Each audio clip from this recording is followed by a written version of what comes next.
CEO's little girl rushed to Janitor. Mom's not moving.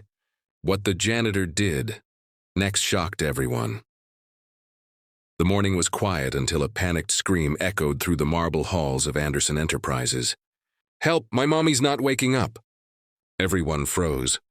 The sound came from the executive floor, where no one dared to go unless summoned. But before the security team or assistants could even move, an old janitor named Tom Miller dropped his mop and sprinted toward the sound. When Tom reached the CEO's office, the sight stopped him cold. Catherine Anderson, one of the most powerful women in the city, was slumped over her desk, her face pale, her coffee spilled, her breathing shallow.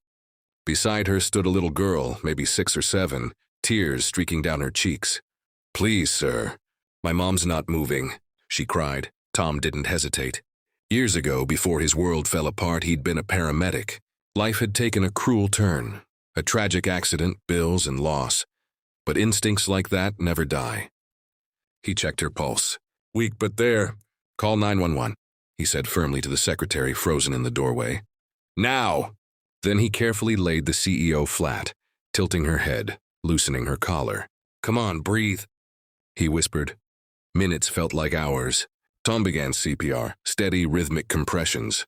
The little girl clung to his sleeve, sobbing. "Is my mommy gonna die?" Tom didn't stop. "Not if I can help it, sweetheart." When the paramedics arrived, they took over quickly. Before they left, one medic turned to Tom. "You saved her life. If you hadn't started CPR when you did." But Tom just nodded and stepped back, his hands trembling. He quietly returned to his mop, as if nothing had happened. Hours later, the CEO's assistant found him in the janitor's closet. "Mr. Miller, Ms. Anderson wants to see you." Tom hesitated, wiping his hands nervously. When he entered the hospital room, Catherine lay awake, pale but conscious. Her daughter was curled up beside her.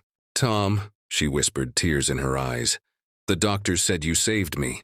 I didn't even know your name until today." He shrugged softly. "Just did what anyone would have done, ma'am." But Catherine shook her head. "No, most people wouldn't have. They would have waited, frozen, or filmed it." 2 weeks later, when Tom returned to work, something was different. His uniform was gone from the locker. Instead, there was a new badge, Facilities Safety Director, and a note from Catherine. "Someone who saves lives shouldn't clean floors. Thank you for saving mine, and for reminding me that real heroes don't wear suits." The little girl, Emma, ran up to him that same day. "Mr. Tom, Mommy says you're our guardian angel." Tom smiled, eyes misting. "I'm just happy she's okay, kiddo." But inside, he felt something he hadn't in years. Purpose. That night, as he walked home, he looked up at the glowing city skyline. Once he'd thought his life was over, forgotten, invisible. But one small act of kindness had rewritten his story. In a world obsessed with power and status, it wasn't the CEO's millions that saved her life. It was the hands of a man most people never noticed.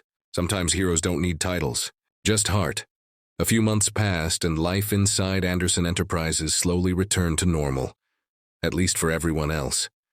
But for Tom, everything felt different now. He wasn't just the man who swept the floors anymore. People smiled when they saw him. The same executives who once walked past without a glance now greeted him by name. Yet Tom remained humble, keeping his head down and his heart grounded. One chilly evening, as he was locking up the maintenance room, Catherine appeared at the door. She looked healthier, softer somehow, her usual sharp confidence replaced by warmth. "You're still working late," she said, smiling. "Old habits," Tom replied with a small chuckle. She handed him an envelope. "This isn't a reward. It's an invitation.